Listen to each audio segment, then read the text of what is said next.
Welcome to শ্রাবণস kitchen. আমার রান্নাঘরে সকলকে স্বাগত জানাই।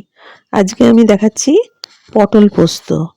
পটল পোস্ত খুব কমন একটা রান্না, তাও আমি দেখাচ্ছি আমার মতো করে। পটলগুলোকে খোসা ছাড়িয়ে গায়ে খোসা কিছুটা রেখে রেখে কেটেছি এবং গায়ে দাগ দিয়ে দিয়ে কেটেছি, যাতে পটলের ভেতরে রসাটা ঢোকে। এবার আমি পোস্ত ব্যবহার করছি, এখানে টাটার সম্পন্নের পোস্ত ব্যবহার করছি। কিছুটা পোস্ত নিয়ে নিলাম আমি। এখানে আমি 9টা পটল নিয়েছি গোটা গোটা, আর পোস্ত নিয়ে নিলাম বড় টেবিল চামচে 2 চামচে, এবং তার সঙ্গে দুটো কাঁচা লঙ্কা শিলে বেটে নিলাম। একটা কড়াই গরম হতে দিয়েছি এবং তাতে কিছুটা সর্ষের তেল দিয়ে দিলাম। আজকে আমি পটল পোস্তটা একটু ভেজে করব, সেই জন্য তেলটা একটু বেশি দিচ্ছি। এই পটল পোস্তটাই আবার খুব কম তেলে রান্না করা যায়। সেক্ষেত্রে পটলগুলো না ভেজেই একটুখানি হালকা নাড়াচাড়া করেই করা যায়। আজকে একটু ভালো করে করছি, বাড়িতে কেউ এলে অতিথিদের আপ্যায়নের জন্য এইভাবে আপনারা পটল পোস্তটা রান্না করে খাওয়াতে পারেন। দেখুন, তেলটা একটু বেশিই দিয়েছি যাতে পটলগুলো ডুবিয়ে ভাজা যায়। পটলগুলো ভাজতে হবে এমনভাবে যাতে ওপরে সোনালি রং ধরে কিন্তু পুড়ে না যায়।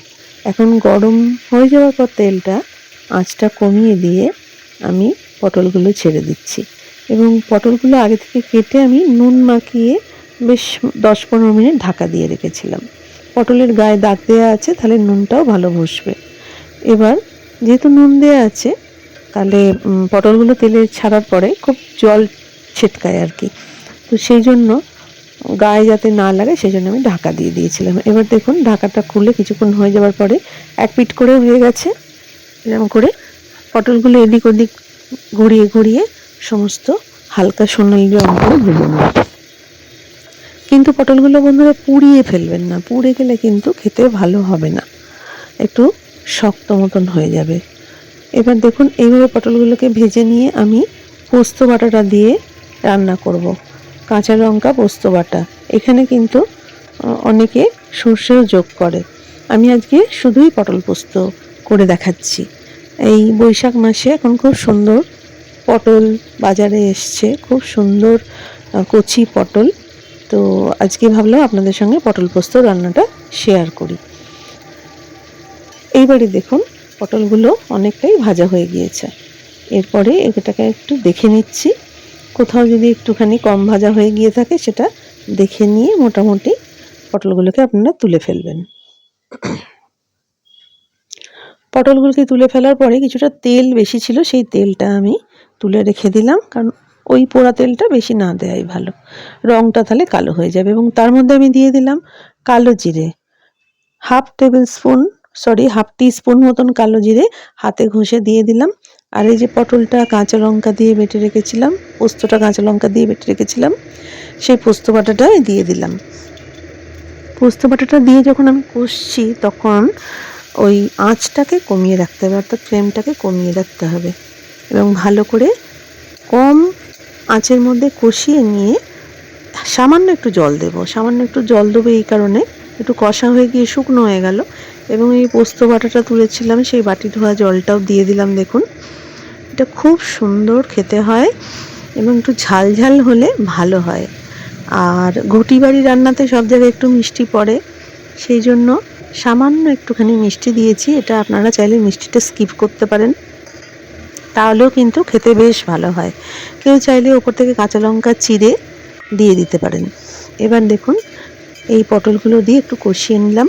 কষিয়ে নিয়ে আমি গরম জল একটু দিয়ে দেবো, দিয়ে কিছুক্ষণ ফুটিয়ে নিয়েই নামিয়ে নেওয়া যাবে, তৈরি হয়ে যাবে পটল পোস্ত। খুব সহজে একটা খুব সুন্দর রান্না এবং সাবেকি রান্না, বহুদিনের রান্না।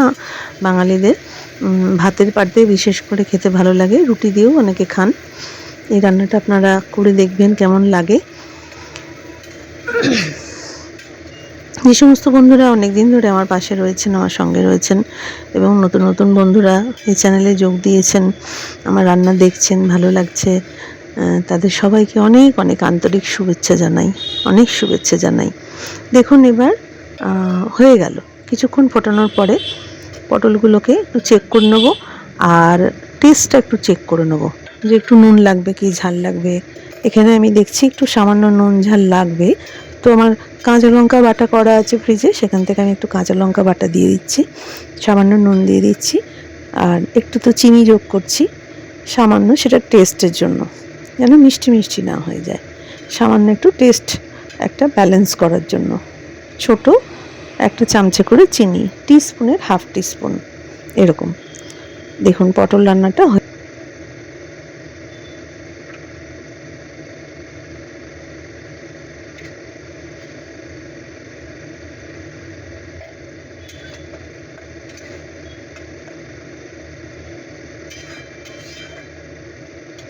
প্রায় হয়ে গেল।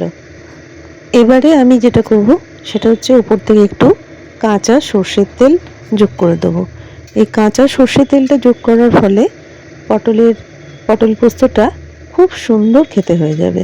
এই তেলের পরিমাণটা আপনারা নিজেদের ইচ্ছে মতন দেবেন, তবে কাঁচা সর্ষের তেল কিন্তু যোগ করতেই হবে, নাহলে কিন্তু এই টেস্ট আসবে না।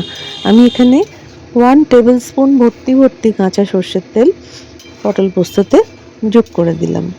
খুব সুন্দর একটা সহজ রেসিপি, সাবেকি রেসিপি আপনাদের আজকে দেখালাম। সঙ্গে থাকবেন বন্ধুরা, আবার আসবেন, আমার সঙ্গে থাকবেন। আমিও আসবো নতুন রান্না নিয়ে বা সাবেকি রান্না নিয়ে, বিভিন্ন ধরনের রান্না নিয়ে। দেখুন ক্লোজ করে দেখাচ্ছি আজকে রান্নাটা। এইভাবে আমরা পরিবেশন করব সুন্দরভাবে। ভালো থাকবেন সকলে, সুস্থ থাকবেন। নমস্কার।